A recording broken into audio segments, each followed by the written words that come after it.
G'day guys, I'm Pyrotech, and today we're going to discuss why Halo's approach to matchmaking is awful and what should be done to fix it. On Halo Waypoint, Sketch gave us an update regarding the Master Chief Collection's playlists.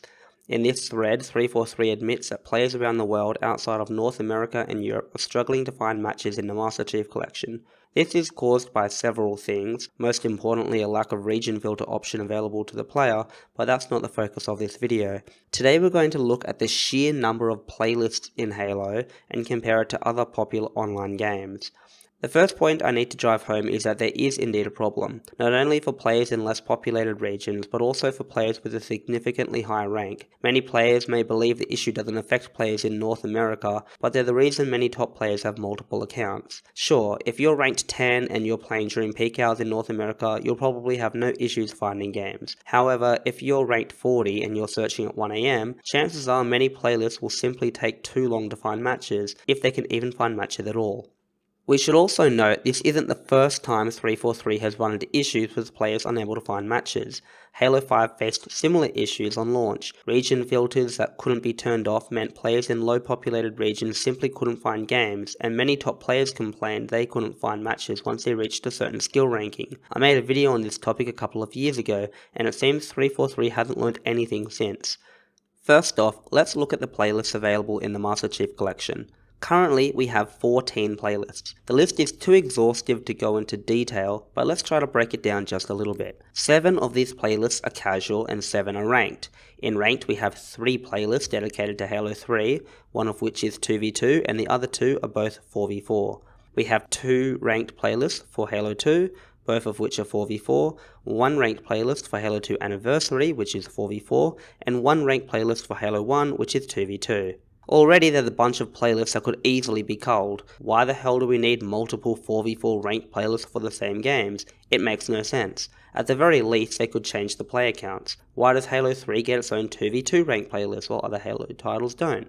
I don't recall Halo 3 ever having a major 2v2 tournament, while Halo 2 had 2v2 for the World Cyber Games, so at least that would make sense for Halo 2. As for the casual playlists, they're not as bad since they're more varied, but I think Social Slayer is redundant and only exists because 343 has decided to make too many ranked 4v4 playlists. 343 needs to treat ranked matches with respect. As we'll soon see, most popular games ensure that ranked games closely follow tournament rules and structures. But before we draw comparisons to other games, we've got to look at Halo 5. Yes, not only has 343 diluted their player pool into 14 different playlists, but they've also divided their community into 2 completely different games. So if you have a look at Halo 5, we have 3 different categories for playlists: Social, Ranked, and Warzone. Within Social, we have Quick Play, Super Fiesta, Griff Ball, Forerunner Slayer, Big Team Battle, and Infection. Super Fiesta, Griff Ball, Forerunner Slayer, and Infection all seem like the types of playlists that should be relegated to weekly rotations. Who the hell actually enjoys playing Griff Ball? Does Infection really require a permanent playlist? Ranked is even worse. Slayer, Team Arena, Doubles, SWAT, Elimination, and Free-For-All. 4 of these playlists are 4v4. Why? No one plays Halo for elimination. Just get rid of it. 343, we get it, you wanted Breakout to work, but guess what? We all hated it. Just stop trying to force it. Counter-Strike and Rainbow Six aren't going away anytime soon, so instead of trying to capture those crowds, focus on what you're good at. SWAT being in ranked is a joke, it's a casual mode for casual players, throw it into social. Slayer and Team Arena don't need to be separate playlists. If you're allergic to touching a flag occasionally, perhaps ranked just isn't for you. Ranked should have a 4v4 playlist and then perhaps a 2v2 and a free-for-all. Add the other playlist from Warzone and we get a total of 16 playlists. To put this into perspective, that's 2 more playlists than the Master Chief Collection, which is a collection of 5 different games. Somehow, 1 game requires more playlists than 5. That doesn't make sense. Add the playlists from Halo 5 and the Master Chief Collection together and you have 30 playlists in total. 30. The Halo community is being split between so many different playlists, different games and game modes, as if being split between 2 games wasn't already enough. It just doesn't make any sense. This sort of stuff is why server browsers exist. I get it, 343 wants to cater to everyone. It's a noble goal to make everyone happy, but in doing so they're damaging their own game. When players from Australia get online, search for a game and don't find anything for half an hour, they log off, uninstall, and they don't come back. When an American player that works night shifts jumps on during the middle of the day and stops finding games once they've hit Onyx, they're going to go play a game that can find the matches within seconds. To help prove my point, let's have a look at some of the most popular online games right now. We'll start off with the Steam charts to get an idea of what games are currently the most played. Unfortunately, Microsoft has gone out of their way to hide play accounts from us in Halo, so it's hard to get a true comparison, but I think we can all agree that you don't take away play accounts in your game unless you have something embarrassing to hide. That speaks for itself. So right now it's 12:30 PM in Sydney, which is 7:30 PM Pacific time. I think this is a pretty good time to get an indicator of what's popular, at least in North America. We can see Dota 2, PUBG, Counter-Strike, Monster Hunter, Rainbow Six and Rocket League in the top 6 positions. That's great because I have 5 out of these games I can show you. We'll also look at Overwatch, Fortnite and League of Legends since they're also very popular and don't appear on Steam charts. Let's start off with Dota 2. According to Steam charts, it currently has 250,000 players online. Dota 2 has quite a lot of playlists. I count 16, although ranked is currently locked, and I believe that may have 3 different options, so that would be a total of 18. Important to note, however, is that 2 of these are just practice modes, and the unranked category allows you to make multiple selections. So while the game has lots of mutators to choose from in unranked, you can expand your matchmaking possibilities by selecting multiple options to search for at once. While I think this is too many playlists, at least Valve has made sure you can find games faster in unranked by selecting multiple mutators. Now on to PUBG, which currently has just under 200,000 players online. This is a bit confusing as the game is really separated into 2 main modes, third person and first person. Within this you can choose from the map pool, which allows you to select multiple choices, either big maps, small maps or both. From here you choose your squad size, free for all, duo, squad or lone wolf. This makes it a bit tricky to give a concrete answer, but on my count that's 12 playlists, but this is half to just 6 playlists if you're willing to search for all map sizes. On to Counter-Strike, we see 180,000 players online. Valve continues their confusing playlist configuration with a mixture of map selections and playlists. I counted 13 playlists, although it's possible to queue for multiple casual modes at once within the Wargames category. Next up we have Rainbow Six Siege with 65,000 players, and this is where things get interesting. 2 playlists, casual and ranked. You could also count the co-op terrorist hunt option as well, I guess, so 3 if you want to include that. They really cut the bullshit, and Ubisoft knows what type of game experience they want to deliver. Obviously it's working because this game was once on the brink of death and Ubisoft managed to turn it around. Finally, in number 6 on Steam charts with 40,000 players we have Rocket League. This game has my favourite matchmaking system of all because of the selection system. You can queue up for multiple game modes at once, and you can search within whatever region you like. You can pick only regions next to you, or you can search the entire world. For a small team, they've certainly managed to innovate in this area, and I wish more games would take notice. Here we have 13 playlists, however, you're easily able to expand your search by searching for multiple game modes at once. Want to play ranked but not concerned with how many players? You can search for 1v1, 2v2 and 3v3 all at the same time if you want to get a game quickly.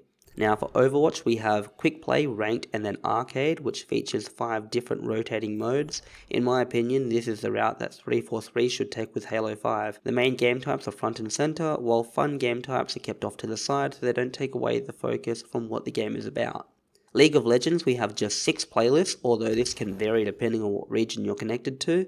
I'm connected to Oceania, and we have Nexus Blitz and ARAM for the fun casual modes, a rotating playlist that is currently off, and the main game mode Summoner's Rift. Within this there's 2 ranked modes and 2 casual modes. Riot has been careful they don't allow fun game modes like Ultra Rapid Fire to take over their game by only having them available for a limited time. Finally, we have the latest trend, Fortnite. In Fortnite we have just 6 playlists within Battle Royale. While I can't say for sure this is likely the most populated game right now on PC, as it's currently the most viewed game on Twitch with 3 times as many viewers as the second most viewed game, League of Legends. So how does this all compare to Halo? You might be thinking, hey, hold up, many of these games have nearly as many playlists as Halo. Well, yes and no. If you want to compare Counter-Strike to the Master Chief Collection, you could argue they're both on par. Except Counter-Strike has far more numbers than either Halo game has. While we can't say for sure how many people are playing Halo right now, what we can say is that Counter-Strike is currently the 8th most popular game on Twitch as I record this, while Halo 5 and the Master Chief Collection aren't even in the top 100. While Twitch viewership isn't a perfect representation of how popular a game is, it's certainly an indicator, and right now Counter-Strike has 20 times the viewers of Halo 5 and the Master Chief Collection combined. What's more is that many games I've shown have a great user interface which allows you to search for multiple playlists at once. Rocket League being a great example of how to do matchmaking system properly. If a player wants to search for a game mode that isn't popular, if they're willing to queue for other game modes at the same time, they won't have to wait too long to find a game. It also allows for players in less populated regions to find games faster if they're willing to expand their region filters. Games like League of Legends, Rainbow Six, and Overwatch have a certain game mode the developers really want to push. They heavily limit their matchmaking playlists to get players into games quickly and easily, and this ensures better balanced teams. So watching this, maybe you think I want all players to play the game my way, and that players can't have fun. No, that's not the point at all. Don't get me wrong, I would love a playlist that was nothing but Halo 1, Capture the Flag, and Blood Gulch 24/7, but I'm also realistic and I understand I could start a custom game for this if I wanted to instead of diluting the player pool even further. My argument is that 343 is trying to cater to too many groups. They're heavily catering to Halo 3 and the Master Chief Collection. They're catering to the Infection and SWAT diehards in Halo 5, and they're simply unwilling to force players to pick up a battle rifle because apparently some players are just too dumb to know what's good for them. Call me selfish, but I think it's more important for players in regions like South America, Oceania, and Asia to find ranked 4v4 games than it is for you to find a Griffball match at 3 AM. It's like the battle rifle discussion all over again. Originally, if Bungie had given everyone a BR by default in Halo 2, no one would have ever complained about battle rifles. After all, in Halo 1, pretty much everyone played with AR pistol starts, and I've never once heard someone ask to start with only an assault rifle. By introducing SMG starts, Bungie got players used to this mode of play, and then when competitive players wanted BRs, there was a massive pushback. Instead of just getting players used to a more balanced starting weapon, Bungie divided the community into two camps, which were playing with rules so different you could mistake them for two different games altogether. In the same way, everyone is now used to having SWAT, Infection, and Fiesta as permanent modes, so the idea of getting rid of them now would be met with a lot of resistance. 343 didn't start this, Bungie did, but when Bungie was in control, Halo was one of the most popular online games at the time. While I disagree with their decisions, they could get away with offering lots of different playlists. This was before Modern Warfare, League of Legends, and Fortnite, and a million other free-to-play titles. Halo no longer holds the crown it once had, and the industry has completely changed, yet 343 acts like Halo is still the king of first-person shooters. The fact of the matter is that Halo no longer has the popularity it once had, and therefore the playlists need to be culled in order to benefit the longevity of the game. Sure, if you like playing SWAT, then it will be a shame to lose your favourite playlist, but you know what's worse? Not finding games, being matched up against players that are far above or far below your skill level. Not being able to find low latency games because a few players in your region are spread between 14 different playlists. Games like SWAT don't need to go away. They can simply be moved to the server browser so they're still around for players that want them, and players would be encouraged into playlists that offer players the core Halo experience. The point of matchmaking is that it gives players the ability to find other players within their skill bracket. This sort of system isn't important in game modes like Big Team Battle, Fiesta, and Griffball. Whether a player enters a game of Super Fiesta via matchmaking or a server browser really makes no difference. The skill ceiling is so low, so skill differences between players don't matter. On the other hand, a competitive 4v4 match has a high skill ceiling, and you can't just expect to jump into a random competitive game in a server browser and have fun, since you might be staring at a death screen the entire game with a score of 50-2. The only benefit that matchmaking provides game types like Griffball is one less button to press to enter a game. Meanwhile, competitive matches benefit from matchmaking with similar skilled players, similar latency, and even similar party compositions. Developers have made modern gamers lazy since server browsers stopped being a standard feature in games. Some games can get away with diluting their player base through sheer numbers, but Halo cannot.